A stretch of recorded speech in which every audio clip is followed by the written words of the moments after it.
Alright, I'm not a huge comic book fan, right? Like, I've read a few of them, and I can't really keep my attention on them. That's just me, though, because I'm fucking ADHD-riddled fucking dumb fuck.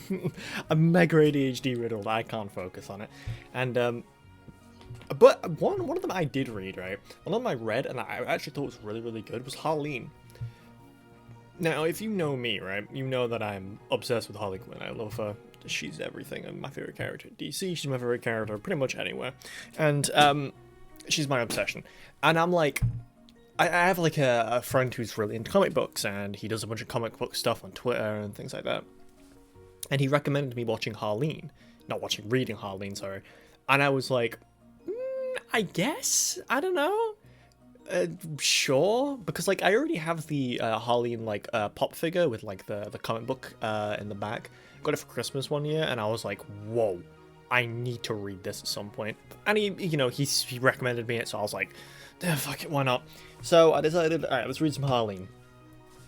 And damn, that was good. Harleen was really good, like insanely good. I started like when I went to read it, my expectations weren't like super high, if you know what I mean. Like I didn't have crazy expectations for it. I just kind of expected that it would be kind of okay. I was blown out of the water. It was actually really, really amazing. Like the way it does Harley, I think it does Harley like a lot of justice in the way her story is done compared to the way other things have done their stories, right? I've spoken about this before, but like I'm gonna go again. Suicide Squad, right? The way Suicide Squad, the first movie, does Harley Quinn's like origin, I think is absolutely terrible. I hate it. I just thought it made no sense. But like compared to the way that Harleen does it, it's really awesome. So the way Harleen does it, obviously spoilers for the Harleen comic if you haven't read it already. Please go read it. It's really, really good. So like the Harleen comic, right? The way they do it is Harley just kind of gets like, you know, the classic, she gets slowly manipulated by the Joker, but it goes into like more depth on how she gets manipulated by the Joker. She doesn't just like, oh, I kind of like him, hee hee, now I'll do these things for him, hee hee. No, she meets him on the street one day, and like, just meeting him on the street kind of sets her off on this like path of like just losing her mind completely. And when she meets him on the street, she's like, no, she's a psychiatrist. So she goes and she becomes the psychiatrist at, was it Arkham? It was Arkham. At Arkham. And, you know, she works at Arkham and, you know, just the classic. But it goes into, like, so much depth on how Harley just completely crumbles and just gets, like, completely manipulated and controlled by the Joker. She knows it's wrong as she's doing it. Like, she's fully aware she shouldn't be doing this, and that she shouldn't have these thoughts, and like the way she goes about it is like trying to just keep herself away from the Joker at all costs, but trying to like keep her away from the Joker just kind of makes her think about him more, right? She just kind of falls in love with him more and more and more, like over this period of time. And the way the Joker is written here is really, really good. I think that him, like, using Harley's, like, previous work, so her work was about, I can't remember specifically what it was, but it was essentially, like, a new way of looking at psychology, right? And she was trying to, like, prove that it was correct. And the Joker read her report on it. He got it smuggled into him by one of the guards. And he read his report. And instead of, like, doing what he did in Suicide Squad, which was just I'm gonna be the funny, quirky Joker, man. Woo! I'm gonna be so quirky. Instead of being just the quirky Joker, man, right?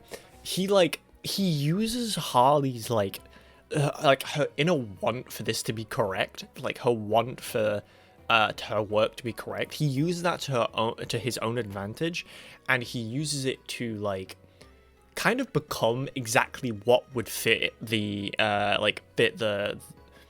report perfectly, right? He becomes like the perfect specimen for it, and that like sets Harley off, like focusing on him, and he just does an incredible job of like, I mean, the writer does an incredible job of like just making Harley like just literally just get danced around by the Joker, and like she just like slowly like more and more like stops being able to sleep, and she stops being able to think properly. The Joker's like constantly in her mind, and then eventually she's like, okay, I'm going to do it one time. One time I will go there and I will do the Joker stuff. And she goes and she meets the Joker for the first time. And at that point, she's just kind of done, you know? Like, it's completely over. It's so over, man. Like, it's so over to the point where, like, Harley's just, at this point, completely obsessed with him. And she just wants more Joker, right? So she's like, oh, she sneaks in to talk to him, and she sneaks in to do this and these things. And it's like, oh, Harley, why would you do that? Like, please don't.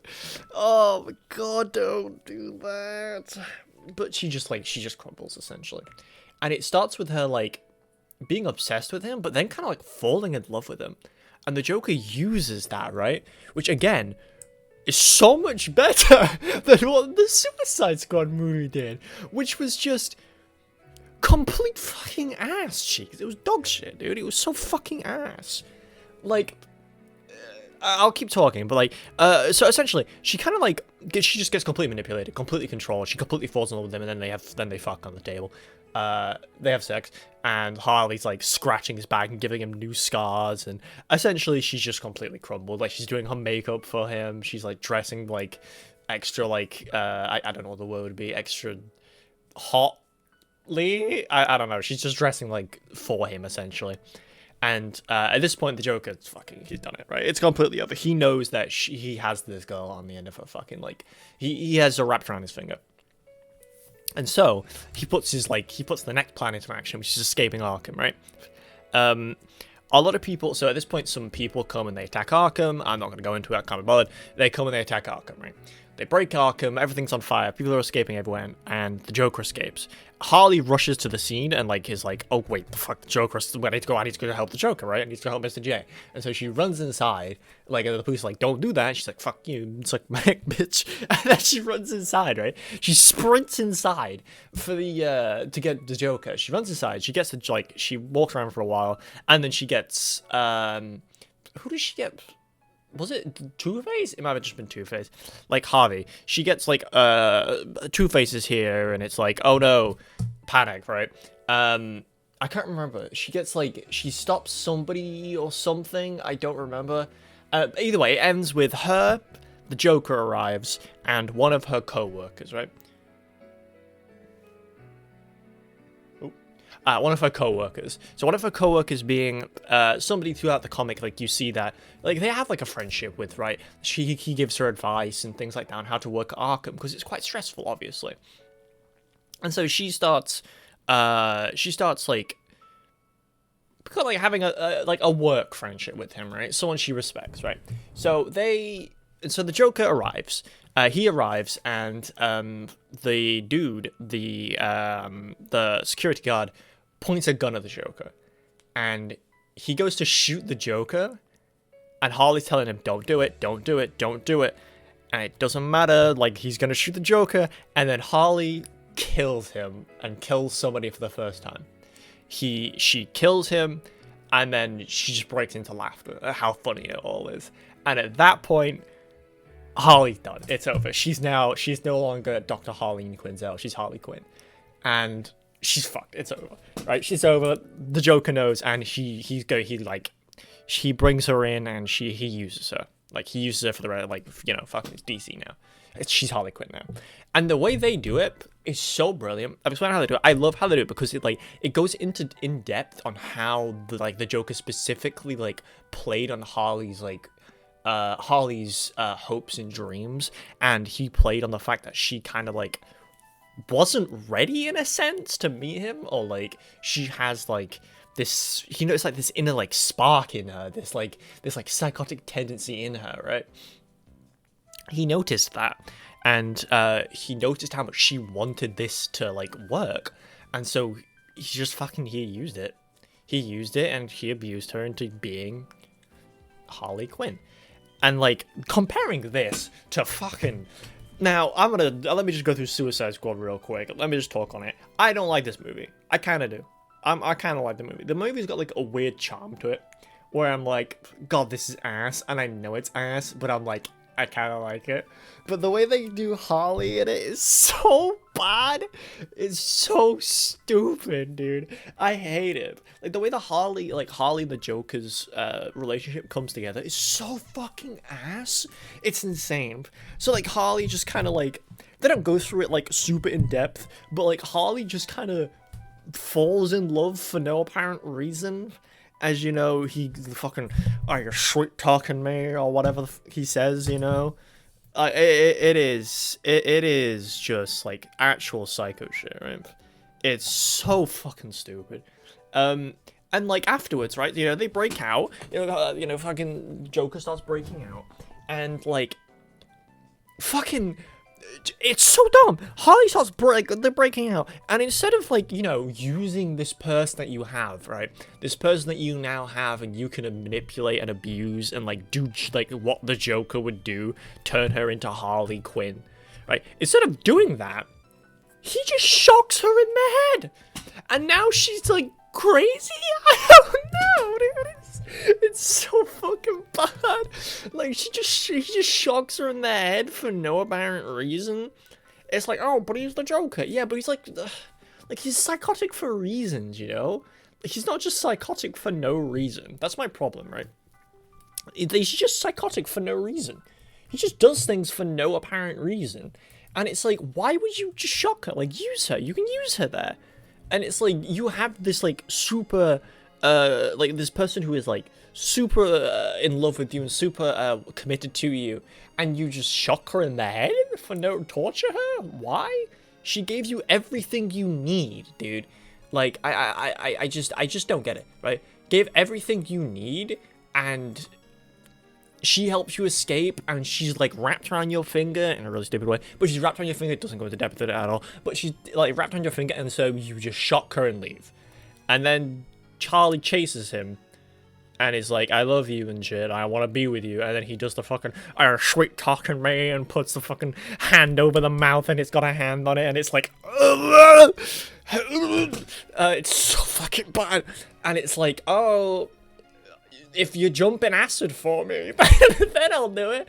And like, they walk up to the acid and he pushes her in, and she's like, oh no, you know, they're pushing the acid, pushes her in the acid.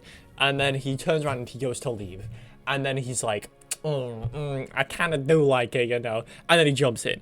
It's so stupid. It's so fucking pointless and dumb. Like, you could have done it in the way Harleen did it, which was do it in a very, like, specific way where, like, you show how psychotic the Joker is, but also show how, like, intelligent he is. How, like, he manipulates people around him to do stuff like that. No, you just fucking brain shocked her and tortured her. I don't know. I think it's dumb, personally. But yeah, that's, like, why the Harleen comic is so, like, just good to me. It's, like, one of the... So, again, I'm not, like... I love Harley Quinn, but I don't consume a lot of DC content, if you know what I mean. I just kind of, like... I love her, like, with all my goddamn heart. I adore her. But I don't consume much DC content, because it's, like, a lot of her... a lot of Harley's, like, stories and things like that are behind comics. And I think comics are amazing. People should be reading, like, read comics and stuff. Comics are awesome. I love them. But I can't read comics personally because I don't have the fucking attention span. I don't like to read. I have dyslexia, so it's, like, it's kind of tough for me to read this kind of stuff. So I don't get to, like, I don't get to read a bunch of Harley stories. But, like, from what I've, like what I have read and what I've seen, what I've heard, Harleen is, in my opinion, my favorite, like, interpretation of how Harley turns into Harley, right? It's one of my favorite interpretations of that. Probably my favorite interpretation. It's just so perfect. I literally wouldn't change anything. And it's, like, it also has these, like, it continues, like, the sexual undertones of Harley, and, like, but it doesn't make her, like, you know, a sex object, essentially. That's another thing that I like about Harleen, is that it doesn't do that, right? It doesn't over-sexualize Harley in an era where Harley was over-sexualized hilariously. Like, to a point where it's just, like, too much, right? Because, like, Harley, though she's used by the Joker sexually, she still has, like, other, like, things about her, right? She's, like, that's not the main focus, that she's hot. Like, that's not the main focus. The main focus is that she is, like, a pawn for the Joker. She's a psychiatrist that was out, like, fucking out mind-gamed, right? Outplayed, fucking aura to 0. She was, like, fucking bad. She's bodied, right? Completely bodied. And, it focuses on that, and it focuses on, like, the deterioration of Harley, and I love that. But what I don't love is when you put Harley in hyper short shorts with Daddy's little monster on her shirt and property of the Joker on her fucking shoulder. It's so stupid. She's so over-sexualized there for no apparent reason. It's like, yeah, like, part of Harley is, like, like, she's sexual, don't get me wrong. But, like, it's not her only thing. Like, why are you focusing on it? Like, it's like... dude, I don't know. I used to be a big fan of, like, the way she looked in Suicide Squad. But I don't like that now. I like the way she looked in the second Suicide Squad. The first one, she's just so over-sexualized in it. And I didn't realize until I just kind of got older, and I was like, ew, it's kind of icky, it's kind of tacky, you know? I love, like, the bubblegum hair. I think the bubblegum hair is gorgeous in it, but I love it. Absolutely adore it. I love the bubblegum style. That's one of my favorite, like, it's probably my favorite style of Harley. But I also love, like, the red and the black Harley. I love that. And I love these kind of things, but it's also, like, you don't need to put her in hyper short shorts, you know what I mean? She doesn't need to be in, short shorts, she doesn't need to be hypersexualized. And I'm glad that Harleen didn't do that, you know? I'm glad Harleen focused on the psychological aspect behind it. But yeah, thank you so much for watching. I hope you all have an amazing day. I promise I'll probably stop talking about Harley never. So, yeah, sorry for the wait on the video. It takes me a while sometimes to think of things to talk about. And also, you know, I kind of can't. Like, it's specific. I can only get to it on certain days. However, thank you so much for watching. I love you all very, very much. I'll see you all next time.